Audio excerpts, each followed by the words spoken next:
Engkoy Anime TV. Ang pagsakripisyo.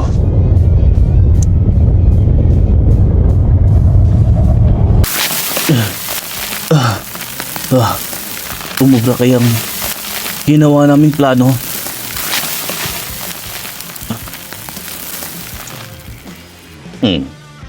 Magaling ang naisip nilang paraan. Kaya lang, sapat na kaya ito para matalo si Beyond Netero?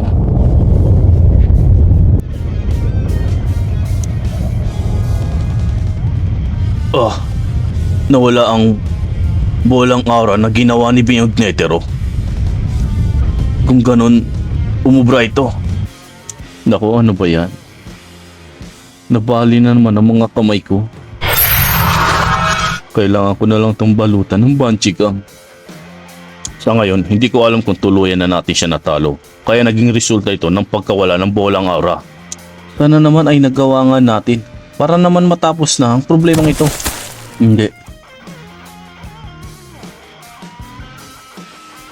Hindi dapat tayo magpakampante. Dahil nasa kanya ang kapangyarihan na bumabalanse sa lugar na ito. Magaling ang nagawa nilang plano. Nagukay si Kite ng malaking bato.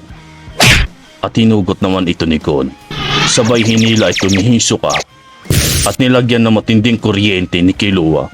Papunta nga kay Beyond Netero. Agad naman itinulak ni Razor pataas si Gon para makagawa ito ng mas malakas na atake. Papunta nga kay Beyond Netero.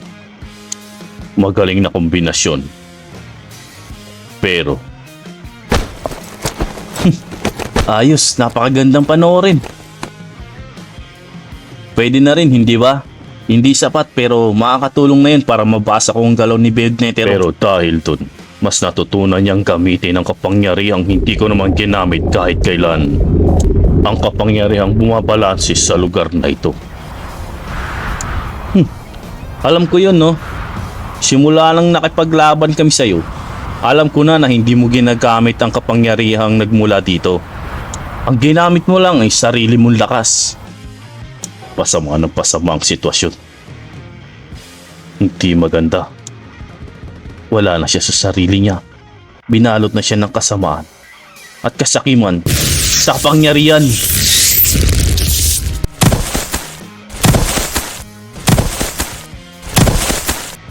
Maraming salamat sa inyo. Dahil sa ginawa nyo, mas natutunan kong gamitin ang kapangyarihang ito.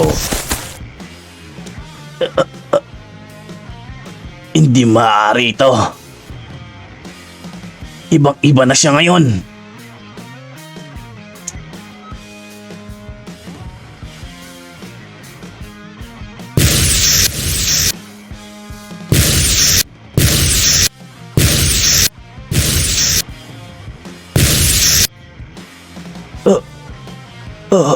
Nararamdaman kong umaapaw na aura. Kailangan natin maging handa dahil hindi natin alam kung anong kaya niyang gawin ngayon. Nararamdaman kong ibang-iba na siya kaysa kanina. Dapat lang maging handa kayo. Ikaw? Lolo, mag-ingat ka. Ikaw ang una niyang aatakihin.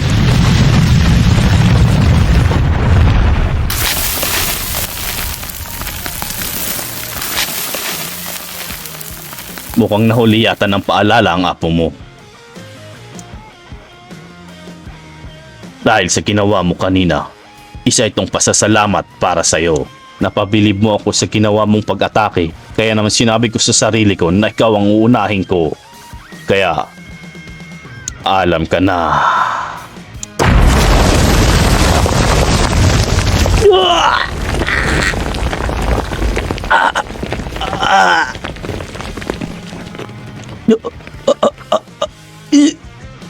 Paba.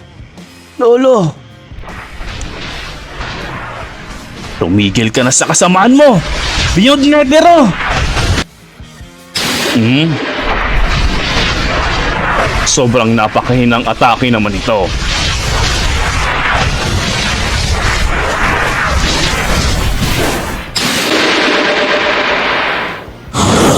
Hindi pa ako tapos!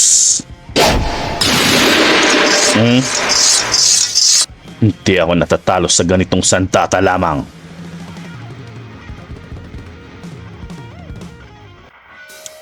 Nasanggaan niya gamit ang isang daliri lamang.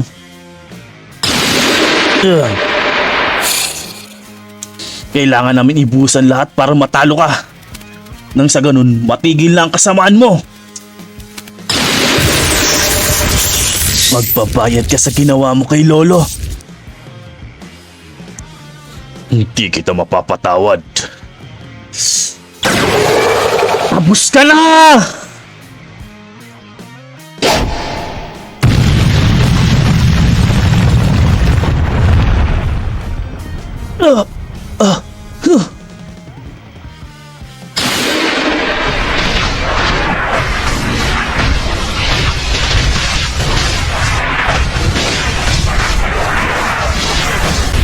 Hindi ganyang kahinang kapangyarihan ang makakatalo sa akin.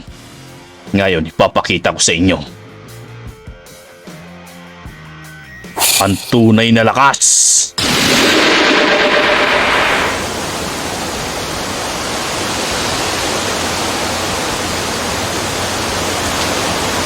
Ramdam ko na ang tunay na lakas. Ang lakas na walang makakatalo sa akin.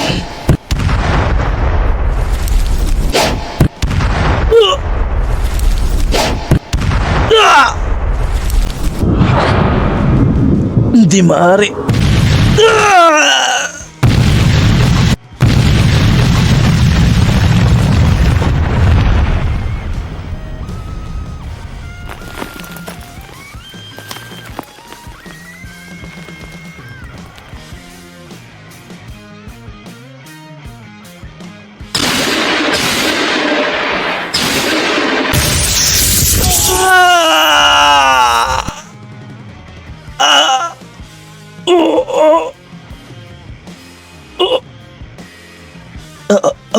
Ano ito? Sa pagkakataong ito, kahit na sino pa sa atin ay wala na makakatalo sa kanya. Kahit na si Jing at si Don Prix pa, ay di siya kayang pigilan. Tama ka. Kaya ang gagawin pa rin natin ngayon ay imbuhos ang lahat ng makakaya natin. Ganon pa din naman, tatapusin niya rin tayo.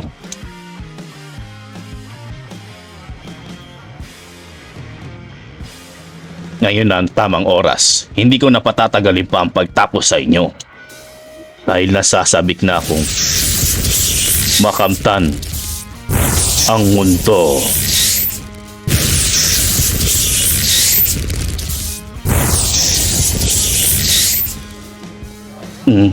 Masyado yata siyang nagmamadali na tapusin tayong lahat. Hindi niya alam na nandito pa kayong dalawa na pwedeng humarap sa kanya. Ano naman ang ibig mong sabihin? Dalawa kami ang pwedeng humarap sa kanya. Kung magkaganon, bakit hindi tayong tatlo? At bakit dalawa lang kami? Ganito pala ang pakiramdam. Ang pakiramdam na hindi masukat-sukat na kapangyarihan na tinataglay mo. Ngayon, ihahanda ko na ang magiging katapusan nyo.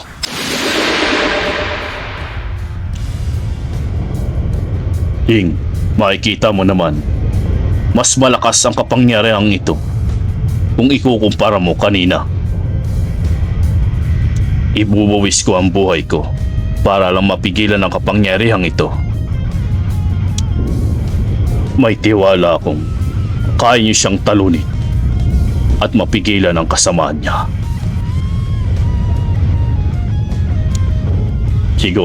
Sigaw na ang tinutukoy ko kanina. Palabasin mo ang natatago niyang kapangyarihan na masigit pa sa tinataglay niya ngayon. Kung yan lang magiging paraan para mapigilan ang kasamaan niya, gagawin ko yun. Gagawin namin ang lahat para matalo siya. Kami na ang bahala sa lahat. Maraming salamat. Don Prix. Ano ito? Ano itong nararamdaman ko?